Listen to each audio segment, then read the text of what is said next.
Hello বন্ধুরা, good morning. তোমরা কেমন আছো? আশা করি ভালোই আছো। যাক, আমি বেশিক্ষণ তোমাদের কাছে টাইম নেব না।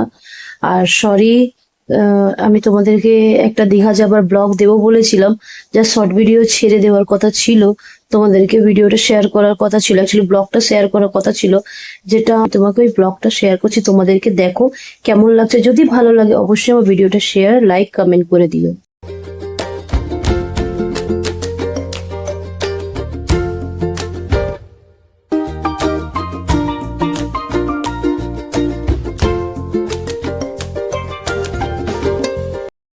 বন্ধুরা, তোমাদের আমি ঢেউ দেখাবো বলেছিলাম, সেটাও আমি তোমাদের দেখিয়ে দিলাম। দেখো। আর দ্বিতীয় কথা, তুমি বলো, এত সুন্দর ঢেউ কার না ভালো লাগে বন্ধুরা? দীঘা যাওয়া মানেই হচ্ছে তো এই ঢেউয়ের জন্য। তোমাদের কেমন লাগলো জানিও। ফাইনালি বন্ধুরা, আমি চলে এলাম দীঘা শঙ্করপুরে। তোমরা জাস্ট দেখো কত সুন্দর লাগছে এর ভিউটা। জাস্ট দেখো।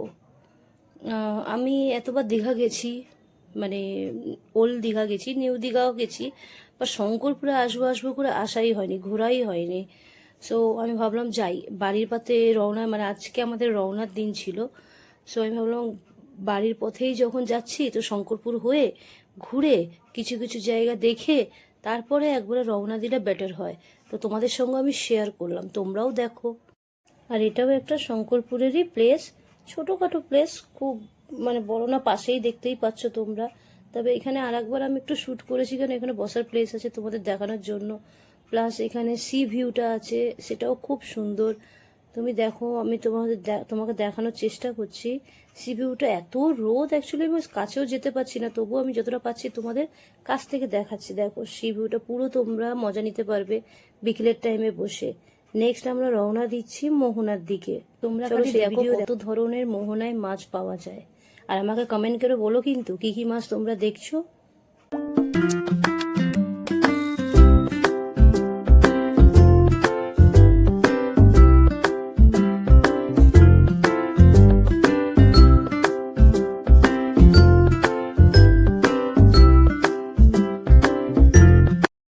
তারপরে ফাইনালি ওখান থেকে বেরিয়ে বন্ধুরা আমি চলে এলাম কলকাতার দিকে। খুব জোর খিদে পেয়েছিল, সো এই রেস্টুরেন্টে আমি খেতে এলাম। রেস্টুরেন্টের নাম বলবো না। তোমরা যদি কেউ এই রেস্টুরেন্টে এসে থাকো, তো অবশ্যই আমাকে কমেন্ট করে জানিও কেমন লাগলো এই রেস্টুরেন্টটা, কেমন লাগলো আমার ভিডিওটা। ভালো লাগলে লাইক, কমেন্ট, শেয়ার অবশ্যই করো আমার ভিডিওটা।